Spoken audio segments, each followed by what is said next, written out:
ఇంట వెలిగేటి దివ్వెల శ్రీరస్తు చిరునవ్వులా మా కంట కురిసేను వెన్నెల శుభమస్తులే చూపుగా పుట్టింటోళ్ళ పుణ్యాలన్నీ తోడు నీడగా అత్తింట్లోన స్వప్నాలెన్ను పండిపోగా వరాలిచ్చు ఈ దేవత వచ్చే ఆలుగా అమ్మగా అన్నిగా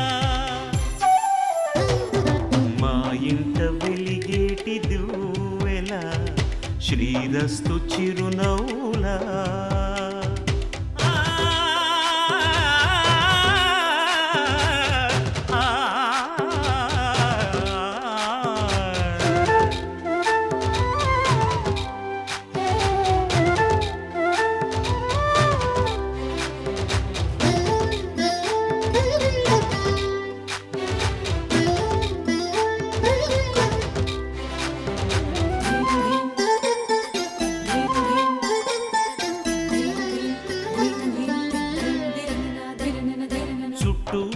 చీకట్లన్నీ కాటుక పెట్టింది తన కష్టాల కన్నీరు తానే తాగింది మాట మాట మంచి చెడ్డ మాలలు కట్టింది తన అమ్మోరి మెళ్ళోన మల్లిగా మారింది సహనంలో భూమాతై సహధర్మంలో సీతై సాగిల్ది ఒంటిగా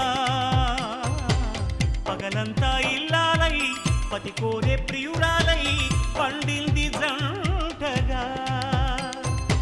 ఆ దేవతే మాకు ప్రేమాంకితం చేసేలి జీవితం ఎన్నడు మా ఇంట వెలిగేటి దివ్వెల శ్రీరస్తు చిరునవ్వులా మా కంట కురిసేను వెన్నెల శుభమస్తులే చూపుగా పుట్టింటోళ్ళ పుణ్యాలన్నీ తోడు నీడగా అత్తింట్లోన స్వప్నాలెన్నో పండిపోగా వరాలిచ్చు ఈ దేవత వచ్చే ఆలుగా అమ్మగా అన్నిగా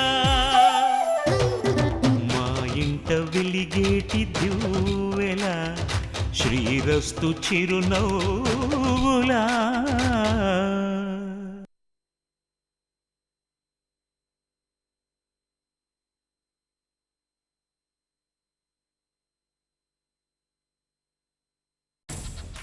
లేదు సార్, నేను ఇంకా ఇక్కడ ఉండలేను. ప్లీజ్ సార్, నన్ను వదిలేయండి, నేను వెళ్ళిపోతాను. ఏంట్రా ఓవర్ యాక్షన్ చేస్తున్నా? నాతో మిస్బిహేవ్ చేసి ఇప్పుడేం తెలియనట్టు నంగ నచ్చిన నక్క విన్యాసాలు చేస్తున్నా? నేను ఊహించుకుని మాట్లాడుతున్నానా?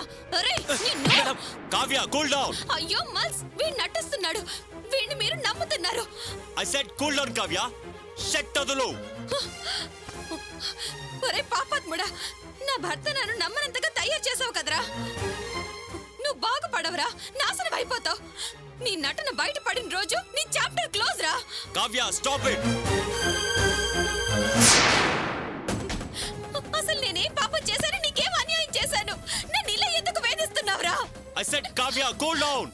మీరు మాట్లాడకండి. Shut up. నీకేమైనా పిచ్చి పట్టిందా? సార్, మీరు కోపంలో అన్నా కరెక్ట్ గా మాట్లాడారు. అసలు క్యాబిన్ లో ఏం జరిగిందంటే, మేడం మన మధ్య ఏ ఈగోలు వద్దు, ఫ్రెండ్లీగా మూవ్ అవుదాం అంటూ మాట్లాడటం మొదలు పెట్టాను. అంతే. ఎరా, నువ్వు నాకు అడ్వైస్ చేసేటంతటి వాడివా? నువ్వెంత, నీ బతుకెంత అంటూ నిన్నిప్పుడే ఉద్యోగంలో నుంచి పీక్ పారేస్తానంటూ లోపలికి పరిగెత్తుకుంటూ వచ్చారు సార్. సార్, నాకు మేడంని చూస్తుంటే ఏమనిపిస్తుందో తెలుసా? మేడం గారు ఇంటర్నల్ గా దేని గురించో టెన్షన్ పడుతూ అన్బ్యాలెన్స్ అవుతున్నారేమో అనిపిస్తోంది. నాకు పిచ్చంటావరా? నిన్ను కావ్య, లీవ్ ఇట్. నువ్వు నీ బిహేవియర్ చూస్తుంటే నిజంగా పిచ్చి పట్టాడు అనిపిస్తుంది. Stop it. ఐ సెడ్ రామ్తో వెళ్ళన్నావు. ఇప్పుడు నీ బిహేవియర్ చూస్తుంటే నీకు నిజంగా పిచ్చి పట్టినట్టు అనిపిస్తుంది. I think we should meet psychologist immediately. Come Ram.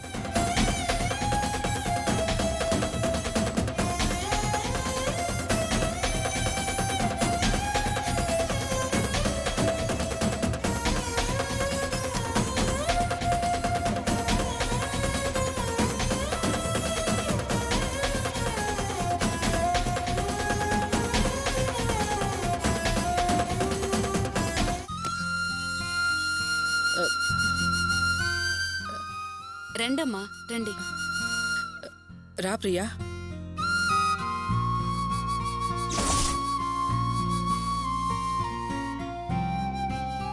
రండి కూర్చోండి.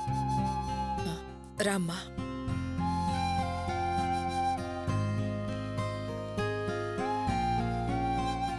కూర్చో. చేయి చూపించమ్మా.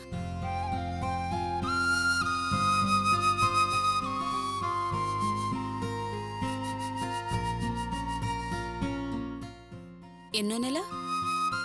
4వ నెల. 4వ నెల. ఇంతకు ముందు ఎక్కడైనా చెకప్ చేయించావా? లేదు డాక్టర్, ఇదే ఫస్ట్ టైం. అవునా, సరే పద. మీరు కూర్చోండమ్మా.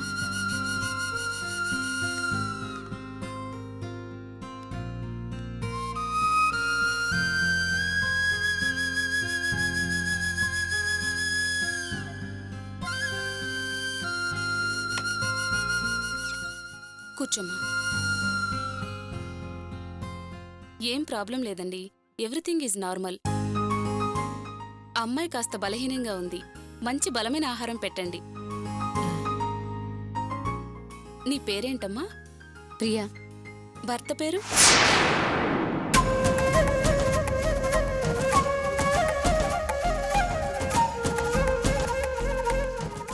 ఏంటమ్మా భర్త పేరు అడిగితే అలా సైలెంట్గా ఉన్నావు? మీ వారి పేరు చెప్పమ్మా. మరి మరేం లేదు. నాకింకా పెళ్లి కాలేదు డాక్టర్. వాట్? పెళ్లి కాలేదా? అవును డాక్టర్, నేను ఒక అతన్ని సిన్సియర్గా లవ్ చేశాను. వాడు నన్ను మోసం చేశాడు. ఈ మధ్య వాడిని పెళ్లి పెట్టెల దాకా తీసుకొచ్చి చీపమ్మని జనం ముందు వాడికి బుద్ధొచ్చేలా చేశాను. జీవితంలో వాడికి ఇంకా పెళ్లి కాకుండా చేశాను డాక్టర్. ఈ మధ్య ఈ విషయం టీవీలో పేపర్లో వచ్చినట్టుంది. అవును డాక్టర్, అది నా కదే. సరే, 4 రకాల మందులు రాసిస్తాను. ఉదయం సాయంత్రం కరెక్ట్గా వాడు. అలాగే 2 టెస్టులు కూడా రాస్తాను. నెక్స్ట్ టైం వచ్చినప్పుడు ఈ రిపోర్ట్స్ కూడా తీసుకురా. అలాగే డాక్టర్ గారు. మళ్ళీ ఎప్పుడు రమ్మంటారు? నెక్స్ట్ మంత్ రామ్మా. Okay doctor. ఇదిగోమ్మా, కరెక్ట్గా వాడండి. అలాగే డాక్టర్. ఉమ్. అమ్మా వెళ్దామా? ఆ. నమస్తే డాక్టర్ గారు. మంచిదమ్మా. సార్ ఆర్డర్ చెప్పండి. 2 ప్లేట్ ఇడ్లీ. అలా జరిగిందండి. 2 ప్లేట్ పూరి. ఇంకా ఏమైనా కావాలా సార్? ఇంకేమవుతుంది? మీకు సార్? 1 ప్లేట్ చపాతి. ఇక్కడ కూర్చుందామా? కూర్చోండి. అయితే డాక్యుమెంట్స్లో తేడాలు ఏమీ లేవంటారు. వెంటనే రిజిస్ట్రేషన్ చేయించుకోవచ్చు అనమాట, అంతేగా? అవునండి, చాలా మంచి స్థలం, పైగా చౌకగా కూడా వస్తుంది. వెంటనే మీ సొంతం చేసుకోవటం మంచిది. సరేనండి. చెప్పండి సార్. ఏంటయ్యా ఈరోజు స్పెషల్? రాగి సంగటి, నాటుకోడు పులుసు సార్. బావగారు,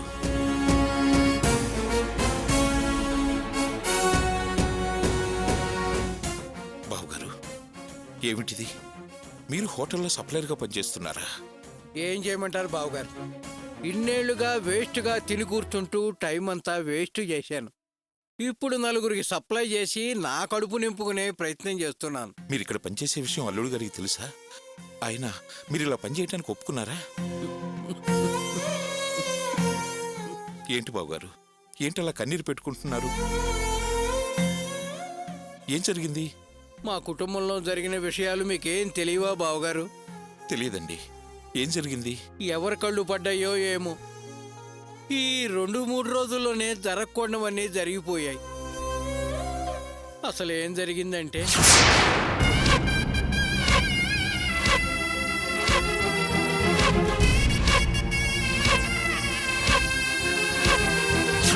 అది బావగారు జరిగింది.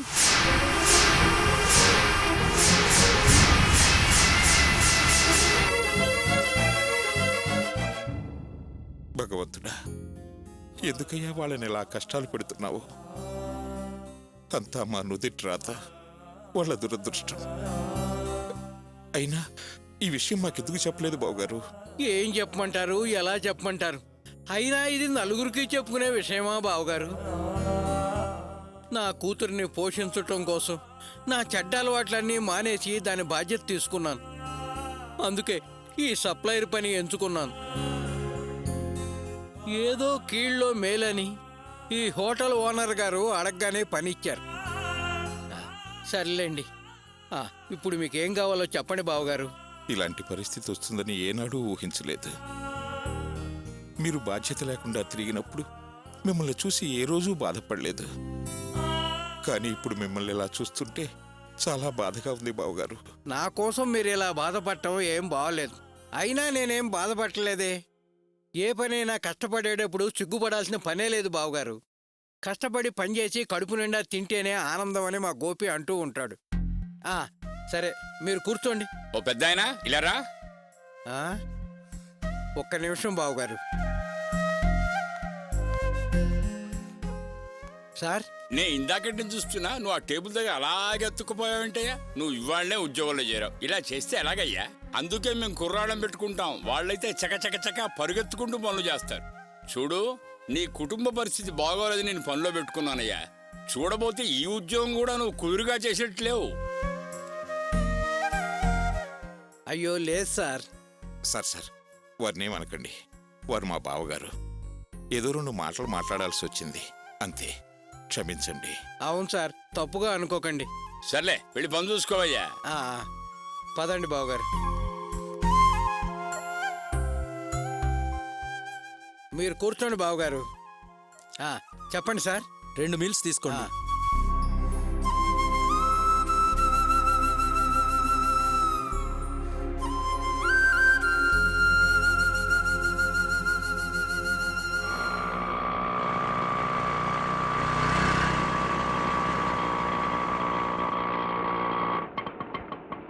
ఈలే బాబు ఆపు.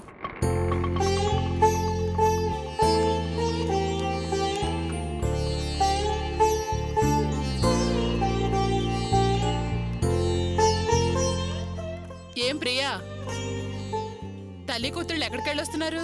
చెకప్ కోసం హాస్పిటల్కి వెళ్ళొస్తున్నాం. అలాగా? డాక్టర్ గారు ఏమన్నారు? అంతా నార్మల్గానే ఉందంట. కాస్త నీరసంగా ఉన్నానని బలం కోసం టాబ్లెట్లు రాసిచ్చారు. అలాగా? ఎలాగోలా కాన్పు చక్కగా అయితే చాలు. ఏమక్క, నీ ఆరోగ్యం ఎలా ఉంది? దానొంట్లో నా ఒంట్లో ఎలా ఉంటే నీకెందుకే? వెళ్ళి నీ పని చూసుకోపో. ఎలా ఉందిట? ఎలా ఉంది? పెద్ద పరామర్శిస్తోందమ్మా, పరామర్శ. ఇదేంటి ఇలా మాట్లాడుతుంది?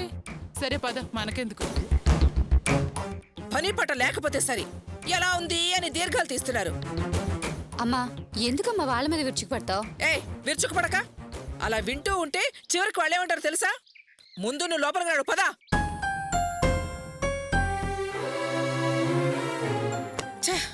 ఏంటమ్మా ఇది? ఎందుకు ఇలా ప్రవర్తిస్తున్నావు? నేనెవరితో మాట కూడా మాట్లాడకూడదా? అవునే, మాట్లాడకూడదు. ముందు మెల్లగా ఇలాగా అలాగా అని మొదలెడతారు.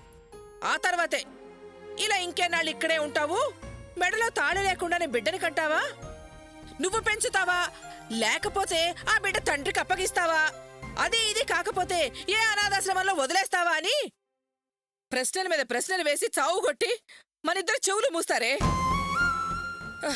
అవమానపడి నేను గుడ్లలో నీరు తిప్పుకోవాలి. అదంతా నాకు అవసరమా? చూడు, బయట ఎవరితో పడితే వాడితో మాట్లాడావా చంపి పారేస్తాను. బయటికెళ్లే పనులేమీ పెట్టుకోకు. ఎలాగో కాలేజీకెళ్లే పని కూడా లేదు కదా, ఇంట్లోనే పడుండు. అర్థమవుతోందా? ఏంటత్తయ్యా? ఏంటి ప్రియను బయట నుంచి తిట్టుకుంటూ వస్తున్నారు? ఏమైంది? డాక్టర్ గారు ఏమైనా అన్నారా? ఒక్క డాక్టర్ ఏం కర్మే, ఊరంతా అనాల్సిన మాటలన్నీ అంటున్నారు, తిట్టాల్సిన తిట్లన్నీ తిడుతున్నారు. తలవాచి ఎవరికి మొహం చూపించలేని పరిస్థితి.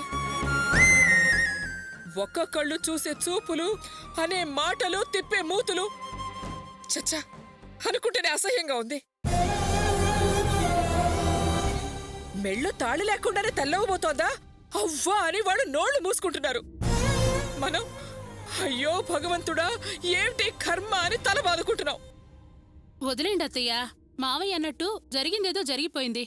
మీరు మళ్ళీ మళ్ళీ ఆ మాటలే మాట్లాడుతుంటే పాపం ప్రియ బాధపడదా? ముందు నువ్వు నోరు మూయవే. అసలు దీనికంతటికి కారణం నువ్వు కాదు.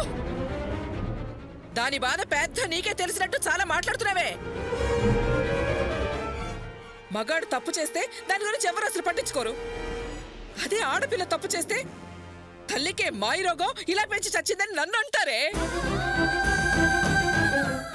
హాస్పిటల్లో డాక్టర్ గారు దీని మొగుడు పేరు అడిగారు. సిగ్గుతో చచ్చిపోయాను.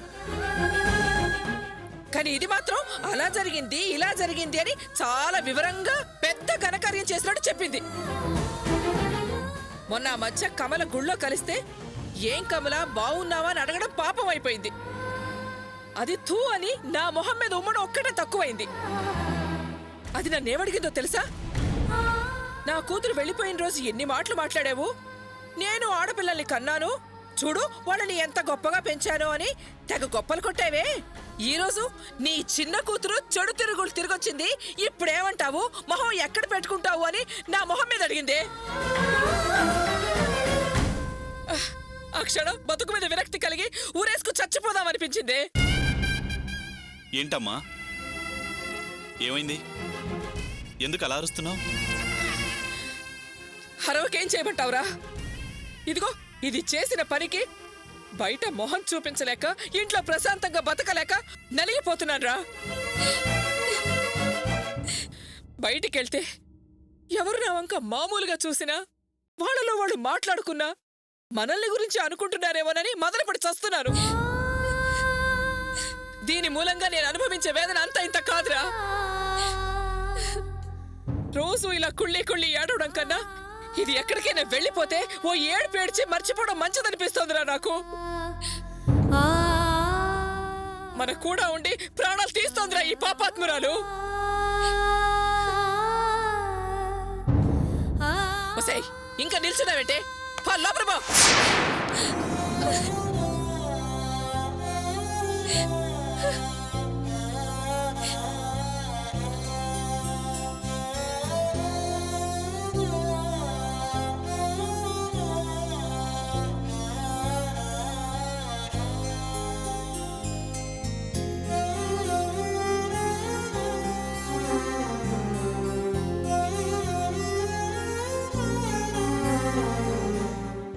ఏమైంది నాన్న? ఎందుకు అలా ఉన్నారు? ఇప్పుడే ప్రియ విషయంలో ఎవరో ఏదో అన్నారని అమ్మ దాన్ని తిడుతోంది. అలాగే మిమ్మల్ని కూడా ఎవరైనా ఏమన్నా అన్నారా? అవమానించారా? అవునరా, అన్నారు. బాధ భరించలేకపోతున్నాను.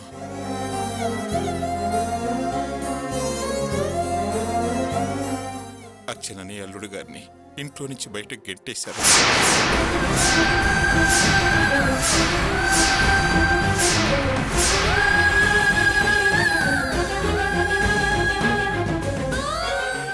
ఎక్కడుండాలో తెలియక నడిబజార్లో నిలబడిపోయారట. ఏంటన్నా మీరనేది? అవునరా, అర్చన వాళ్ళ మామగారు ఈరోజు హోటల్లో కనపడి ఈ విషయం చెప్పారు. అసలు ఏం జరిగిందంటే,